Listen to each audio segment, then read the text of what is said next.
네, 안녕하세요. 여러분들 반갑습니다. 대의연멘토 권혁철입니다. 오늘 대명에너지를 좀 보려고 하는데, 아시다시피 이 대명에너지의 경우에는 신재생 에너지인 풍력과 그리고 태양광을 하고 있는 기업이죠. 제가 오늘 말씀드릴 내용은 이 풍력 부분인데요. 그러니까 저번 주 목요일에 정부 부처인 산업통상자원부에서 보도자료를 낸 바가 있었습니다. 그 보도자료에 해상풍력 업계 이 간담회를 개최했었던 내용들이 담겨져 있었는데요. 올해 10월부터 해상풍력 경쟁 입찰 공고 추진 계획이라고 합니다. 그래서 이 경쟁 입찰이 상당히 치열할 것으로 예상이 되고 있는데, 이 과연 이 보도자료에는 어떤 내용들이 담겨져 있었는지 여러분들과 같이 함께 확인해 보도록 할 텐데요. 그리고 여러분들께서 이 대명 에너지에 대해서 궁금하신 점이 있다면 댓글 남겨주셔가지고 제가 그 댓글 하나하나 읽어보면서 여러분들의 궁금증들 모두 풀어드리려고 하니까 꼭 남겨주시면 정말 감사할 것 같습니다. 그럼 바로 본론으로 들어가 보자면, 대명에너지 같은 경우는 풍력과 태양광 ESS 사업을 하고 있는 것은 모두 아실 거라고 생각이 들고 있는데요. 오늘 풍력에 대해서 말씀을 드린다라고 했었죠. 그래서 풍력을 좀 보자면, 사실 풍력의 경우에는 우리나라 특성상 땅이 좁고 이 바람이 많이 부는 지역이 협소해서 태양광보다는 좀 모멘텀이 훨씬 적었던 것은 사실이에요. 하지만 현재 각광을 받고 있는 것은 해상풍력이다라고 말씀을 드릴 수가 있을 것 같은데요. 우리나라가 삼면이 바다이다 보니까 해상풍력에 대한 모멘텀 상당히 강해졌죠. 실제로 한국 정부에서 100조 원에 달하는 해상풍력 발전을 꾀하고 있고, 2030년까지 14기가와트 확충이 목표라고 하는데, 이번에 이 해상풍력 발전에 대해서 속도를 내려고 하는 움직임이 있었습니다. 이 8월 8일, 그러니까 저번 주 목요일에 이 정부 부처인 산업통상자원부에서 이 보도자료를 냈었는데요. 함께 일단 보도록 할게요. 여기 헤드라인부터 먼저 살펴보자면, 헤드라인에 이 해상풍력 보급의 새로운 이정표를 제시, 그리고 해상풍력 업계 간담회가 개최가 되었다. 그러면서 해상풍력 경쟁 입찰 로드맵을 발표를 하겠다라고 이 헤드라인에 적혀 있습니다. 좀 읽어보도록 할게요. 그러니까 해상풍력 업계 간담회를 개최를 하면서 해상풍력 경쟁 입찰 로드맵을 발표를 했다라고 하죠. 그러면서 어떤 내용들이 있었냐? 2030년 국내 풍력 설비 보급은 18.3기가와트에 이를 것으로 전망이 되고 있고, 그리고 향후 규모 있는 해상풍력 경쟁 입찰이 필요한 상황이다.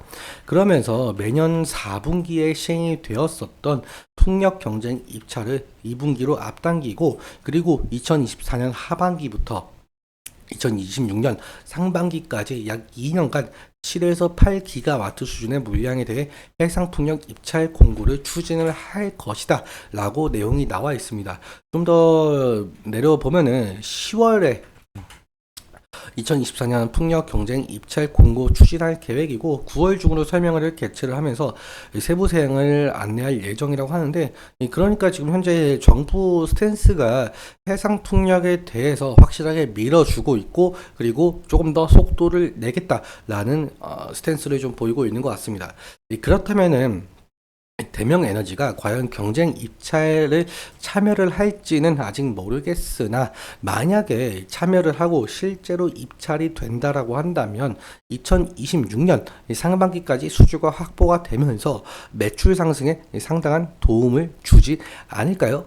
매출 상승이 나오게 된다면 당연하게도 주가 상승의 여력도 보여줄 가능성이 상당히 높겠죠.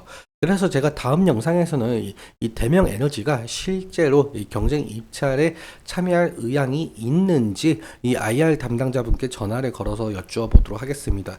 그러니까 이 다음 영상 기다려 주시면 정말 감사할 것 같고요. 그러면 기술적인 측면 함께 보도록 하죠.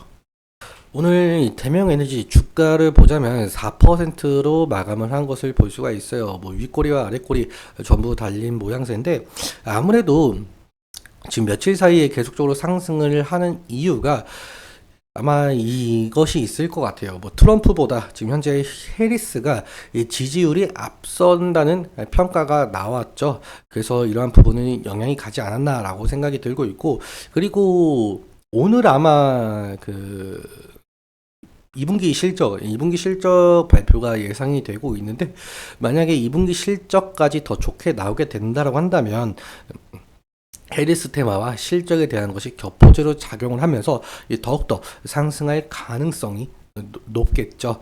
일단 우리가 첫 번째로 바라봐야 될 이 저항대 부분, 그러니까 돌파를 해야 될 그 부분이 어디냐라고 해본다면 저는 여기를 말씀을 드릴 수가 있을 것 같아요. 여기 120일 이평선 부근이죠. 그러니까 강한 거래 대금을 통해서 이 120일 이평선을 돌파를 해준다면 다시금 상승 추세로 나타날 가능성이 높겠고, 그러니까 지금 현재 주가에서 이 부분까지는 열려 있다라고 바라볼 수가 있을 것 같습니다. 그런데 만약에 이 대명에너지가 주가가 하락이 나오게 된다면은 어느 구간을 좀 지지라인으로 삼아야 될 것인가가 상당히 중요하겠죠. 지지라인 같은 경우 제가 말씀을 드릴 수가 있는 곳이 이 3일선과 20일 이평선 이 구간, 이 가격 레인지라고 말씀을 드릴 수가 있을 것 같습니다. 그런데 만약에 이 가격 레인지를 좀 이탈을 하게 된다면 다음 지지라인 같은 경우는 이 부분을 말씀을 드릴 수가 있을 것 같은데, 하지만 이 부분까지 이탈을 하게 된다면 계속적으로 하락할 가능성이 생기니까 리스크적인 관리는 필요할 수 있을 것 같다라는 말씀 드릴 수가 있을 것 같아요. 그럼 수급적인 측면 잠깐 살펴보자면 대명에너지의 경우 오늘 개인이 2100주 정도 매수가 나왔고요. 그리고 외국인이 2200주 정도 매도가 나왔네요. 기관 같은 경우는 111주 금투에서 매수가 나온 것을 확인할 수가 있겠고요. 특이하게 지금 현재 금투에서 한 5거래일, 6거래일 정도 지속적으로 매수가 나오고 있다. 상당히 좋은 흐름을 좀 보여주고 있는 것 같아요. 사실 금투에서 매수세가 어느 정도 나와준다면은 이 악성 매물이라고 하죠. 악성 매물을 좀 소화시킬 가능성이 상당히 높기 때문에 이 기관의 매수를 하는지 매도를 하는지 이러한 부분을 좀 지켜보는 것이 상당히 중요 포인트 중 하나가 될 가능성이 높을 것 같아요.